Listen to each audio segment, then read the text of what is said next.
dan saya bawa bukti tertulisnya bahwa aksi kemarin ditindaklanjuti dengan pertama diteruskan ke pimpinan untuk aspirasi yang terhormat Bapak yang mewakili Rektor Sulawesi Selatan dan anak-anakku dari semua mahasiswa yang ada di Sulawesi Selatan ini.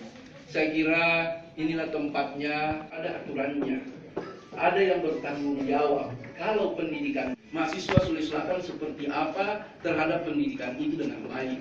Tapi yang mengatur pendidikan itu, pendidikan tinggi ada di Jakarta, maka baiknya kita di sini berembuk seperti apa yang konsep yang kita lahirkan untuk bisa mempengaruhi, karena ini kan sudah ada undang-undangnya. Kalau ada undang-undangnya berarti harus panjang perjuangannya. Jadi adik-adik bukan perjuangan hari ini saja kalau ingin mengubah sesuatu.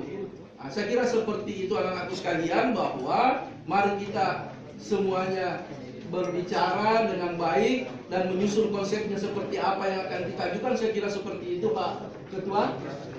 Silakan untuk kita serahkan kepada Pak Ketua kembali.